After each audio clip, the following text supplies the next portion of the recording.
You ready? Okay. Good afternoon, and welcome to Tulane University. It is my pleasure to introduce our next session, Bridging the Future, Federal Partnerships to Accelerate Energy Innovation. If time allows, at the end of this session, the panel will take questions submitted by the audience. To submit a question, please scan the QR code located on the screen. Please be sure to silence your cell phones. Enjoy the conversation, and join me in giving me a warm welcome to our moderator, Daniel Shantz.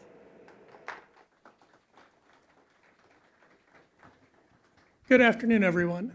My name is Dan Shantz. I am the Associate Dean for Research and Doctoral Programs in the School of Science and Engineering at Tulane University. And it is my pleasure to welcome you to a very interesting discussion this afternoon on federal partnerships to accelerate the energy innovation transition. I am very fortunate to have three wonderful panelists here with me today, the first of which is Evan Polisar. He is the Director of Government Affairs in the Energy Group at General Atomics.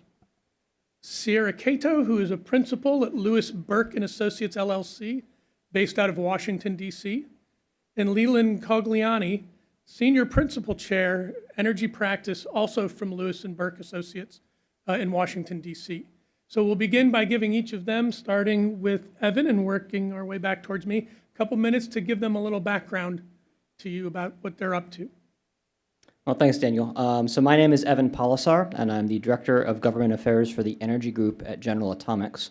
I've been with GA for just under 5 years now, and in my role, I work at both the federal, state, and county and local level, working on both strategy and then just general government affairs activities as we're working within California on fusion energy specifically. I'm going to take just 1 minute actually just to talk about fusion at a very high level as well, because I know it's one of those topics that's still kind of new in this space as well. But when you're talking about fusion, what we're talking about is the power of the sun and trying to replicate that on Earth. So what we're working on is trying to create human-made fusion reactions and moving it from the R&D space, which is where it is today, into a commercially scalable sector, and we look at this as really kind of the future of clean energy and the future of energy. So GA has been working at this since it was first founded in the early, in the 1950s. We got our start in 1955, and our first fusion program was in 1956. And so I'll be chatting about our fusion program later today. Thank you. Pleasure to be here. Hi, everyone. I'm Sierra Cato. I'm a principal in the Energy Policy Practice at Lewis-Burke Associates, also the lead for the transportation group at the firm. So we're a government relations firm located in Washington, D.C. We help our clients advance their priorities within Washington, raise their profiles, help position and secure for federal funding. It's been fun. We have the great pleasure of working with Tulane University. And prior to my time at Lewis-Burke, I previously worked at the Department of Energy in different leadership positions there, as well as spending time on in Congress on Capitol Hill as a staffer. So it's a pleasure to be here with you all and look forward to the discussion. And Leland Cogliani, also from Lewis-Burke Associates. I lead our energy practice group, which means everywhere that there's energy programs across all federal government agencies. And prior to coming to Lewis-Burke, I was on the Senate Appropriations Committee. So I had about $17 billion funding portfolio that ranged from the very basic research in materials and chemistry for energy systems, all the way to nuclear weapons and non-proliferation programs, as well as intelligence activities at the Department of Energy. So quite a broad portfolio. And prior to that, I was the lead auditor at the Government Accountability Office, which is the auditing arm of Congress, where I also had oversight over both our nuclear security and our nuclear science energy programs. So as you can see, we have three really top-notch experts to talk us through this idea of federal partnerships. And so with that in mind, let's get going. Why don't the three of you, for a little context, spend a minute or two individually describing what we mean about, when we say federal partnerships, that may mean different things to different people, but when we're focused on the energy space, kind of what that looks like. And why don't we start with Leland and work our way over to Evan? Sure. So at a high level, because we'll go into a little more detail later, there's a number of mechanisms that you're probably aware of the federal government. One, the most direct is money, right, in terms of R&D, grants, contracts, financial assistance awards. The second is through more and more, and we'll talk about more later, is public-private partnerships. So you have combination of research universities with industry partners, and in some cases, national labs that are focused on a specific grand challenge topic, whether it's deploying, for example, fusion energy or a new battery technology or cyber defenses on the grid. And you need the capabilities of all those partners of that innovation ecosystem to actually deploy it. And then in other cases that we'll talk later is also user facilities. So universities, national labs have unique capabilities, facilities that are often opened up to industry partners, other researchers, even international partners, to really accelerate the pace of innovation or adoption. So those are kind of all the various mechanisms and tools that we use in those partnerships. Yeah, and I'll just add on here, I think just looking at it from the research, development, demonstration, deployment side, I know that both Congress as well as the administration are highly invested in like groundbreaking research, different accelerate in the energy innovation with groundbreaking research to help advance energy sources in the United States that are secure, reliable, and also bringing the cost down for infrastructure. The government is technically looking for strong, viable partners to conduct this research and to partner with them. The government can't do it alone. Universities are still in the play. They're strong partners, as well as industry, of course. Like Leland said, public-private partnerships.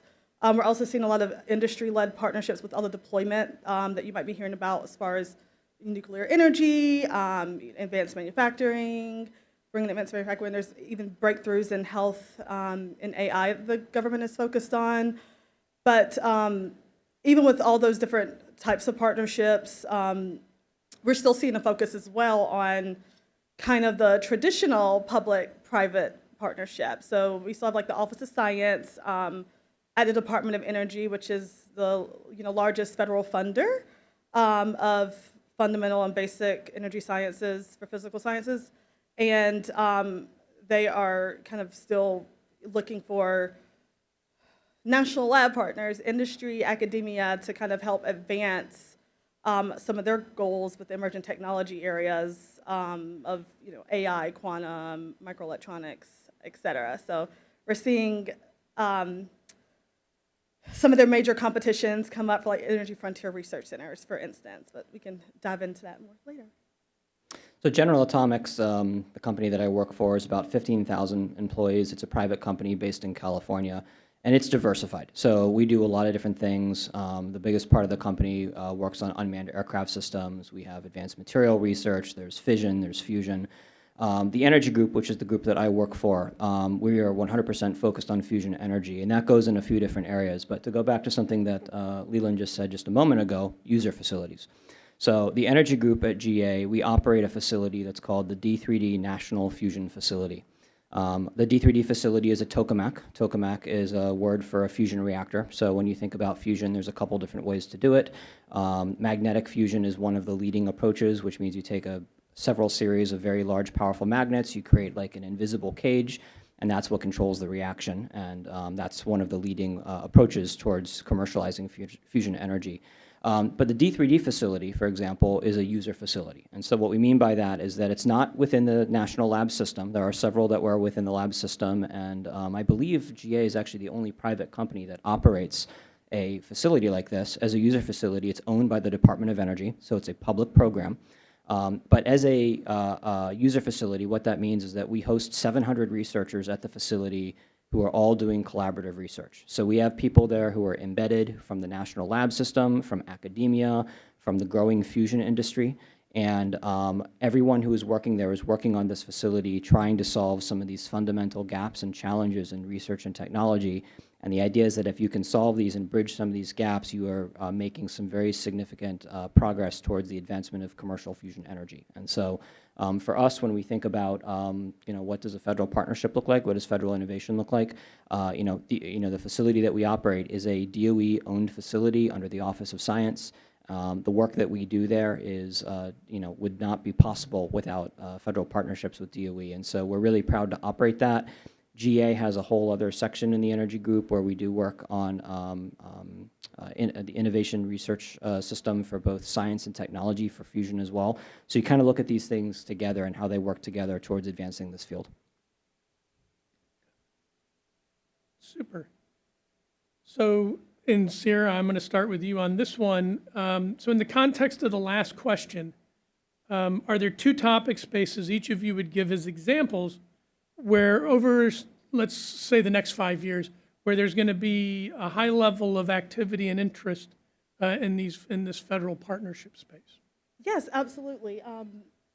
Two topics. I know Leland's going to give a broad overview of kind of what the administration is kind of focusing on their topics. I'll kind of just jump in with two of them right now. So two topics, kind of want to mention the critical minerals. Critical minerals is a high priority for the administration. Congress has thrown their support behind it as well. Right now, the Department of Energy, we are anticipating, they've kind of announced that they're going to be pouring $1 billion of investments in critical minerals from the manufacturing, recycling, different processing, different accelerators, as well as geothermal. So geothermal is the next one I kind of wanted to talk about here. It is a huge priority for Secretary Wright. The Geothermal Technologies Office at the Department of Energy is kind of really focused on the power side of geothermal, as well as they're underlining the storage part of it as well. And workforce will be important with that. They have different geo efforts, a forage effort with a project in Utah. And with that, they need definitely academic partners for that. So those are just two areas that I wanted to kind of highlight on the high level of interest and activity. Leland, do you actually want to go? Because we were just chatting about this in the green room, and you Sure. framed it really well, and I think that might be helpful before I answer. Yeah, so I just step back in terms of just a bigger picture in terms of Trump administration priorities. And again, somebody who tracks money. What are the federal investments in energy? Each administration has its own priorities. This administration has been actually very clear and consistent. There's a small number of them, but very consistent. So there were, just as an example, there's 14 executive orders that this administration has put out specific to energy. Executive order number 1 on the first day he took office was actually on AI. It was rescinding the Biden executive order on AI and then called for an AI action plan, which is now out. And AI, as you know, touches on energy as well. The second one was energy, unleashing American energy dominance. And they spelled out what their priorities are. There's 6 of them, and there's just 6.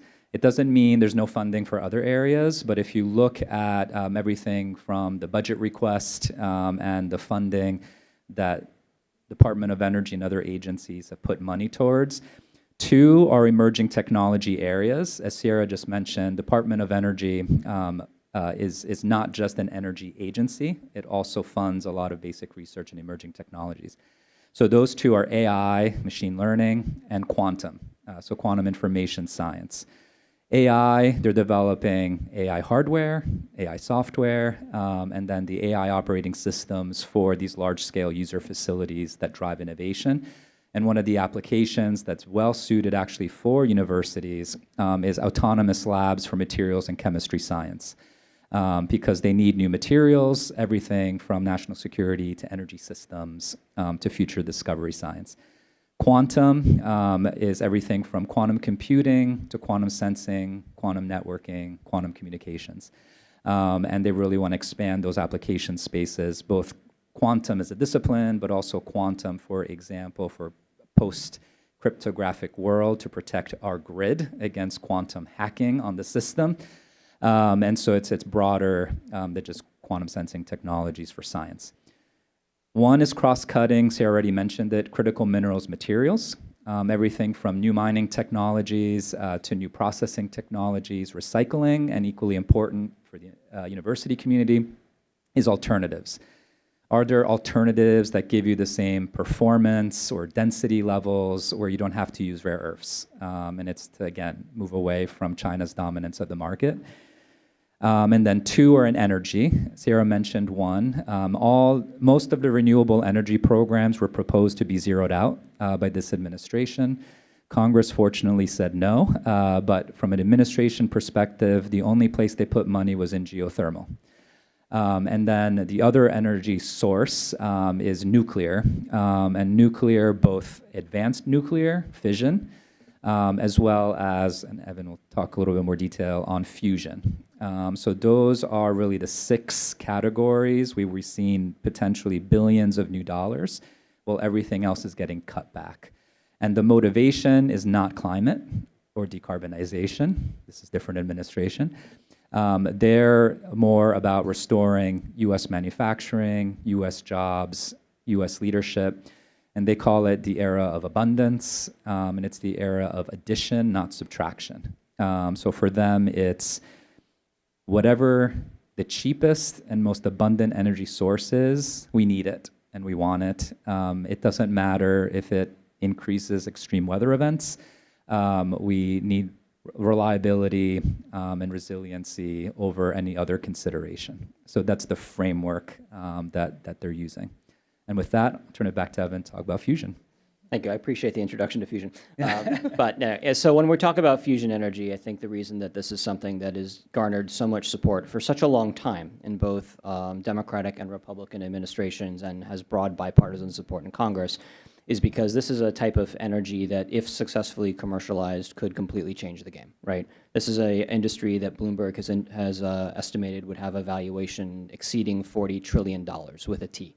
By the time that it's fully commercialized. So there's a lot of opportunity out there for jobs. There's a lot of opportunity out there for completely reshaping what firm clean energy looks like in the United States, for what a reliable security looks like. So this is something that fits really well within the Department of Energy's goals of energy dominance, of making sure that the United States is on the forefront of innovation here.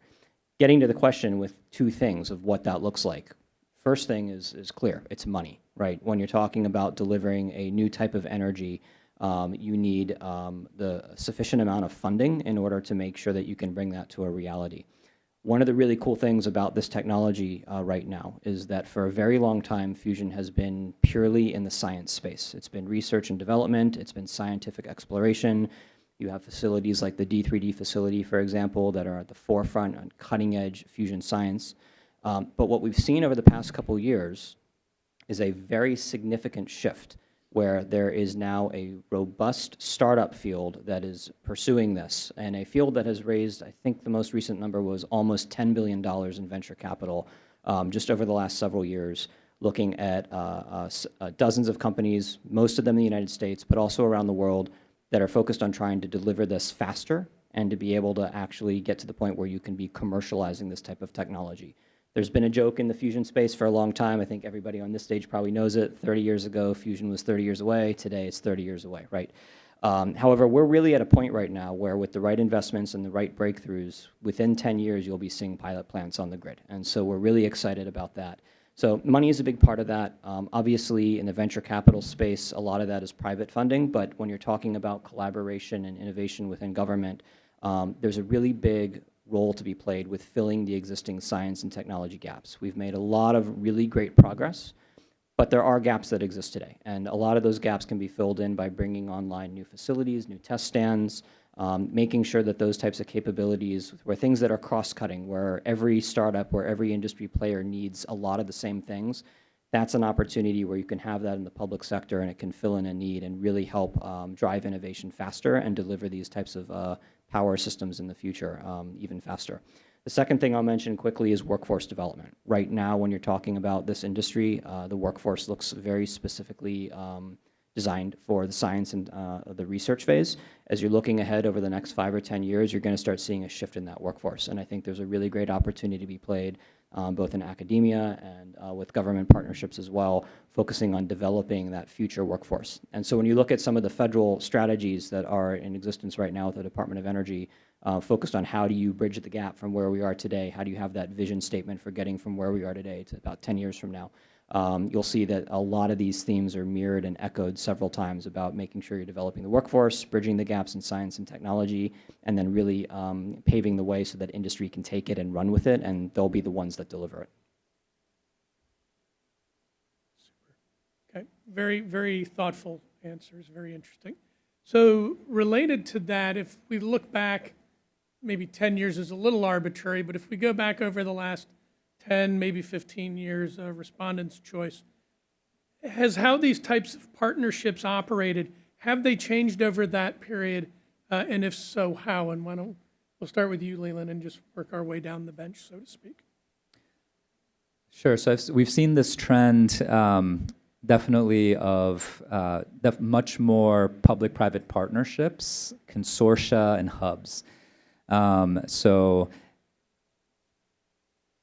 up until about 20 years ago, the old model was some money to industry, some money to university, some money to national labs. They'd operate relatively independently. You'd have just an advisory board that would be made up of the other group to see if what you were doing was somewhat relevant. But it was pretty much just not very integrated and coordinated. Then we had the era of kind of centers and hubs, where you're starting to bring in universities, industry, and national labs to tackle some specific problems in energy space. And again, trying to coordinate some of those activities. Now the shift, especially the last 5 years, is much more industry-led problems. Industry leads, industry gets the money, industry decides who it wants on its team. Universities are important because, as we've discussed, they do innovation and they've got the workforce. But it's much more what I would call industrial policy. We've seen it with Biden and we've seen it continue with Trump, which is for deployment and demonstration of new energy technologies and including in emerging tech. And especially in emerging tech, much more interest in having your Googles and your Intels, NVIDIAs lead, of having your kind of oil and gas companies lead. They develop the S&T roadmaps and everybody else executes to them. And so I think the trick there is, again, how to maintain that innovation ecosystem so you can still do that basic research and think about what's next in 10, 20 years from now. But in the meantime, also focus on tackling some of these near-term challenges. So that's, I think, a big shift in the focus of those partnerships. I'll say one way that these partnerships have kind of changed over the years, I can speak specifically to a funding mechanism at the Department of Energy that kind of has changed to help propel some of these partnerships. And that would be the Loan Programs Office at the Department of Energy. The Loan Programs Office historically was created, I think, around 2005, and the Energy Policy Act of 2005 gave a lot of loan guarantees, but there wasn't that much activity happening with the office. I'd say now with the new administration, they're really investing kind of in some of the larger, using the Loan Programs Office as a funding mechanism for projects that otherwise would kind of have a little bit more trouble being funded and getting financed. A lot of the nuclear projects, some of the manufacturing, as well as some that we saw in the last administration, which is sustainable aviation fuels. We're just kind of keeping track of like not only just different traditional and non-traditional partnerships, but also new funding mechanisms that can kind of allow new partnerships to take place. Yeah, and in the fusion space specifically, you have facilities that are user facilities. You know, for example, D3D, which I just spoke about a few minutes ago, which, you know, it's not a public-private partnership as a traditional agreement in that way, but it's a facility where folks can come and do collaborative work together. But you will also see for a very long time, DOE has always been very supportive of fusion research throughout the ecosystem in the United States. There's been public-private partnerships that have existed for quite a long time, programs like Infuse. I think actually we were just looking at it just yesterday. They just announced, the DOE announced a new funding round for Fuse, and then a new PPP called the FIRE Collaboratives, which is the Fusion Innovation Research Engines. And this is a program that is focused on bringing the national lab system to bear to support industry. And so I think that's what when you see, to echo what Leland was saying just a minute ago, where a lot of these things are industry driven at this point, a lot of work is being done right now to make sure that industry is having what it needs to be able to make big advancements quickly and really kind of close the gap on some of this technology as it becomes a global race. The D3D facility, for example, is another really illustrative example of how these changes have happened just over the last couple of years. 5 years ago, the facility was really focusing on fusion science. Today, it has emerged as a facility that is directly supporting the needs of industry. It's governed by a user board, so folks who are members of the D3D program, including industry leads, come, they select the experiments themselves, and it emerges as a facility that's really focusing on closing the key gaps in technology to allow innovation to be continued and industry to really take the leadership. Super. So I think they've done an excellent job with these first few questions, giving us context and kind of grounding us in what we'll try to do with the rest of this portion of the session is to kind of start to bring this closer to home. But before we do that, I think one thing that I'm personally very interested to hear about, and hopefully the audience is as well, is what role does Congress play in these partnerships, right? These are all, at some level, the taxpayers are investing. Congress are the people we send to represent us. What is their role in this? And whoever wants to start, hop in. Well, I'll jump in first and say from where we sit in our corner of the world, Congress plays a huge role in it. And that's because it's not at a point where it's commercially scalable yet. And so because there are gaps in science and technology, this is something that Congress, through collaboration with the DOE, funds research and technology that helps to close these really key issues. So for us, when you're talking about fusion, the number one thing, again, is maintaining congressional support, congressional funding. That's investing in facilities, it's investing in capabilities, and it's making sure that as new programs are put online, programs like the Milestone program, which directly funds startup companies that are working to deliver their pilot plants, that these type of collaborations happen where you can take an all of government, a whole of government approach, right? This is not something any individual company can deliver on. This is something where you're going to need the labs, you're going to need facilities, you're going to need the startup sector, and working together, and working with the academic sector as well. That's how you're going to be able to deliver this technology. Okay. As Evan said, Congress plays a very huge role. Congress has the purse. It authorizes different programs at different agencies as well as appropriates funding for the agencies. I'll just say for even, we're coming up upon a new surface transportation reauthorization. I cover transportation issues.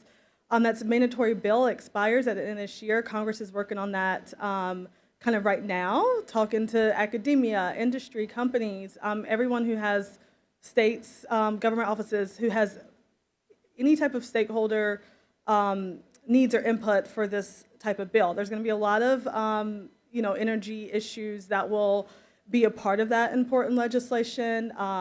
Even, for instance, there was the Advanced Projects Research Agency for Infrastructure, new ARPA. Those are new high-risk, high-reward funding programs at the department. They actually have a challenge out right now. This is just an example of the types of programs that would be in the surface transportation reauthorization. Also, Leland's going to talk about the Energy Policy Act, but I will just even say, even on the defense side too, there's a lot with different new energy technologies, geothermal for military facilities as a priority, as well as deploying nuclear on military sites. So we're seeing both Congress and administration kind of aligned on some of these topics to kind of, accelerate energy innovation and, help out with this energy transition. Yeah, and This big picture again, in the energy space, Congress has actually been very busy, right, in the last 5 years. There was the Energy Act of 2020 that really authorized a whole series of new programs related to demonstration and pilots and public-private partnerships. Those did not come from the executive branch, and it was Congress. I know it's hard to believe. Sometimes they put some intellectual capital into doing good things. And so the Energy Act, for example, created the Fusion Milestone-Based Development Program. That came from Congress, not the administration. As well as then 2 years later, that legislation just creates programs, does not fund them. 2 years later, Biden administration comes in and they pass the Infrastructure Investment and Jobs Act. And it basically funded almost all the programs that were in the Energy Act of 2020. So all the new battery plants, CCUS demonstration systems, upgrades to national lab infrastructure, new EV deployment programs were all in there. 2 years later, you had the Inflation Reduction Act, which was, of course, more on the tax incentive, tax production, which, of course, are now being rescinded by new Congress. And then a year later, actually a few months later, was the CHIPS and Science Act. The money there was mostly for microelectronics industry, but it reauthorized all of the core basic science research programs in the energy space. And then you had funding for those programs through the annual appropriation bills continue to get funded. So where are we now? Right now is actually a big year because the Energy Act is up for reauthorization.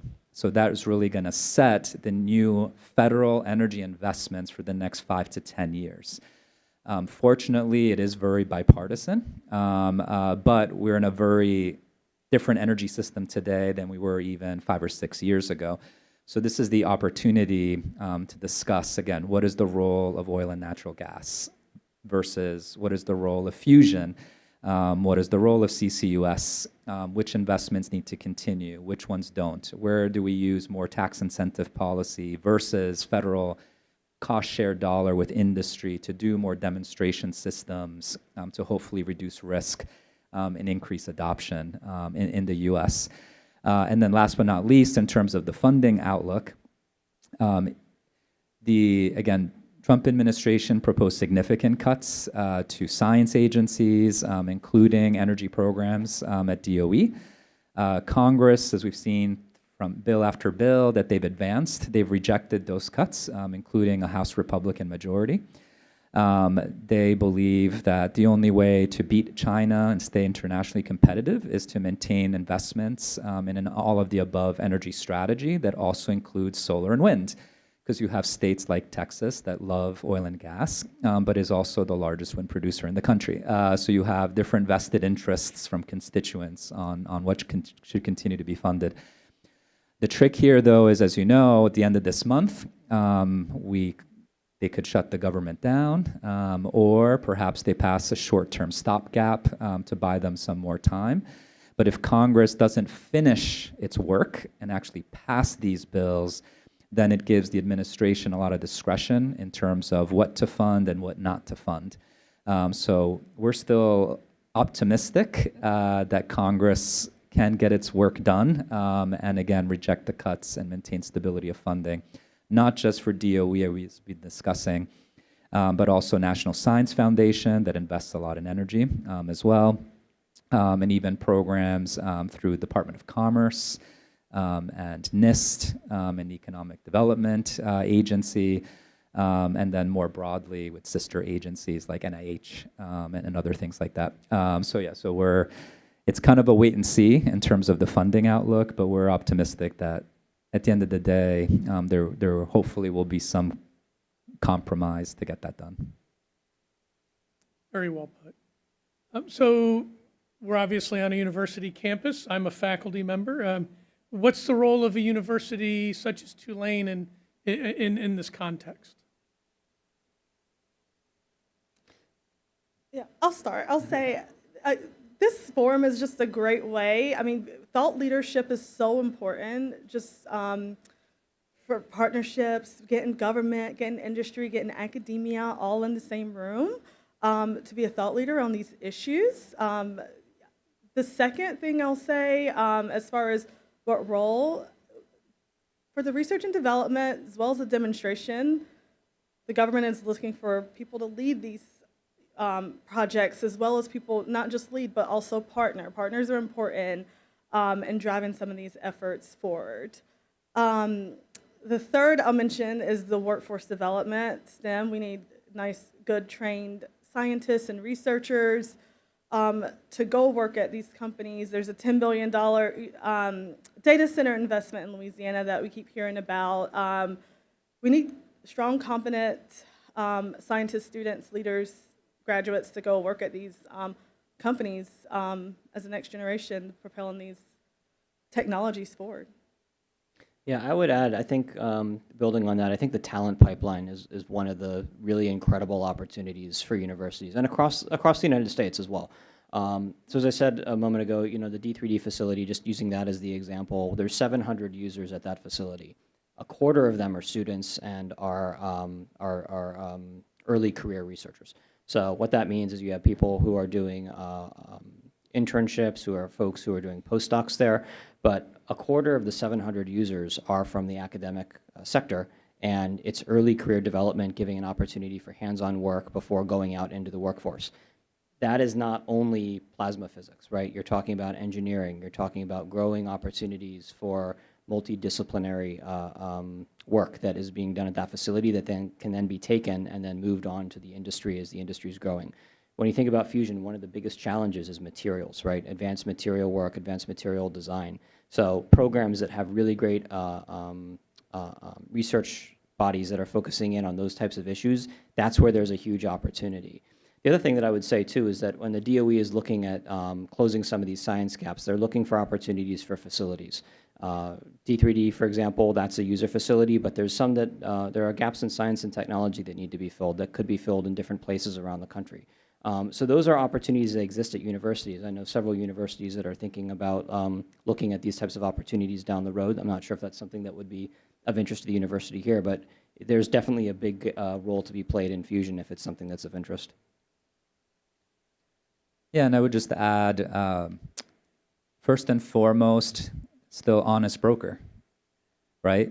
You can partner with industry on specific projects, but I think the role of research university is still honesty in terms of what works, what doesn't work, as well as even down to economic impact assessments, market assessments, not just are you breaking the laws of thermodynamics with some ridiculous fusion system that won't work, but in general, still being kind of that both technical and policy expert that can help the government guide then the investments and the R&D, S&T, as well as when should a project end.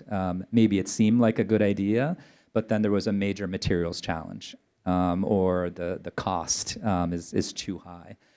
The second is more just advice, which is if Tulane, since you're opening kind of a new institute and want to do more in the energy space, you will need national lab partners.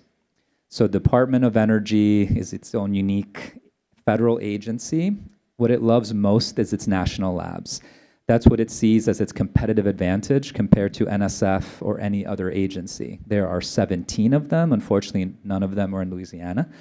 But the labs love to partner with research universities, and they have all different types of partnership arrangements, from MOUs to CRADAs, cooperative research development agreements, to academic alliances, as you know, joint faculty appointments.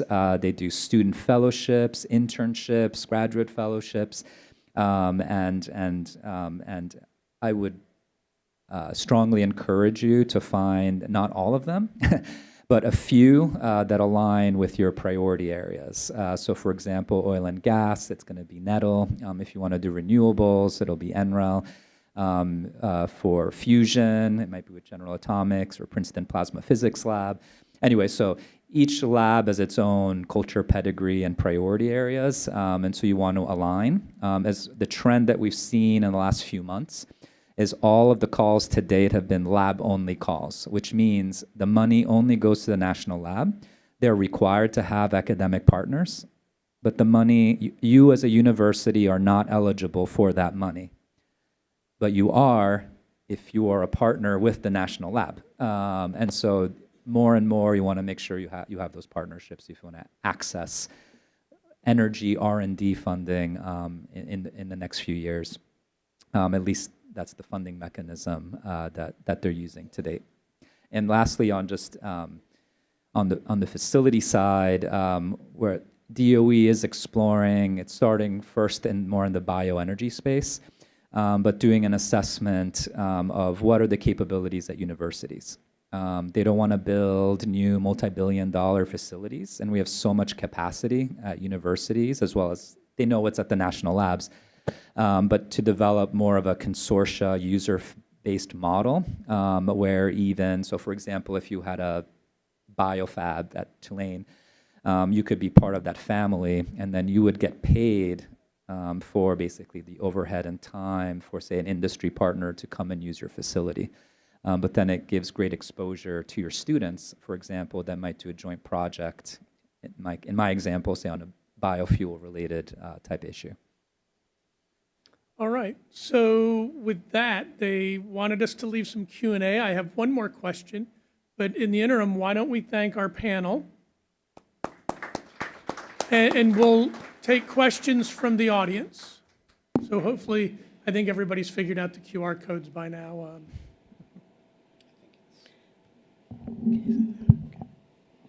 Our first question is, has there been an explanation as to how the administration will provide an all of the above independent energy sector if certain types of energy, including zero emissions electrification equipment, is being included as solutions?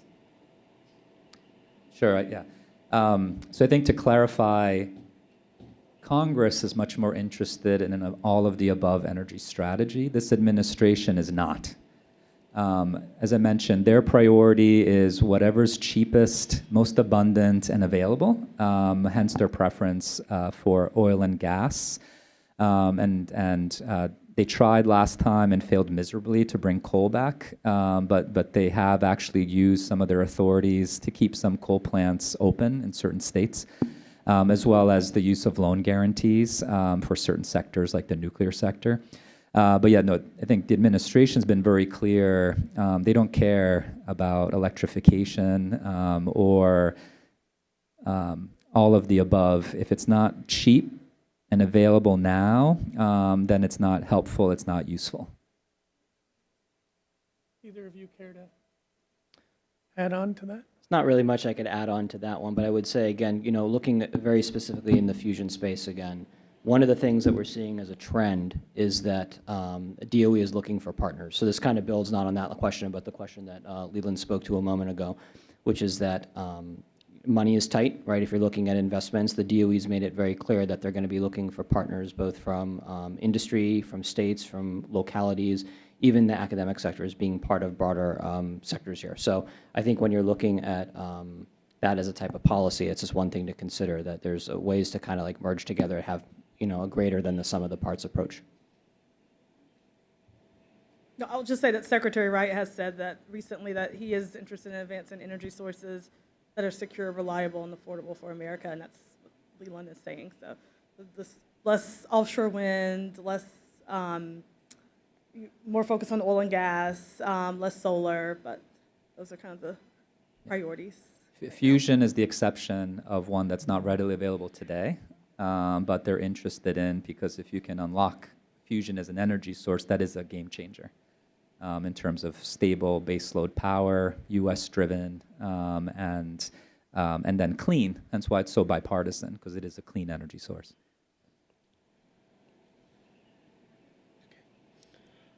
Are CCUS projects still a priority given that emissions are no longer considered a concern of the administration?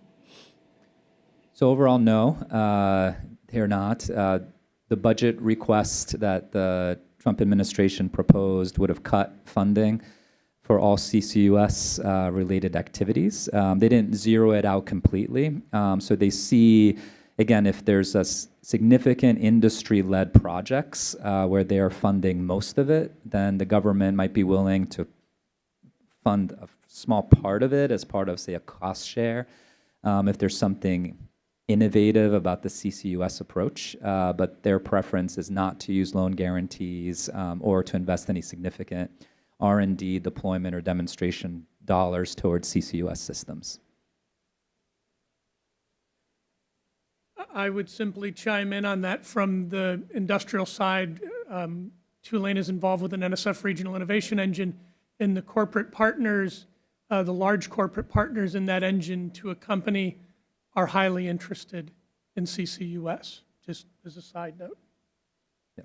So that's, again, where Congress is so important because you have both industry that cares, research community that cares, and so if you have constituents that care, that's where actually Congress restored and increased funding for CCUS in their funding proposals. But as I mentioned before, they actually have to pass it into law for it to actually mean anything. Right now, it's still just a proposal.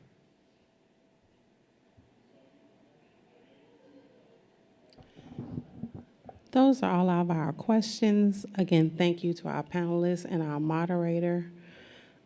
Thank you for joining us for this session. Our next session in this space will be industry adoption of emerging technologies. Oh, sorry. Move this.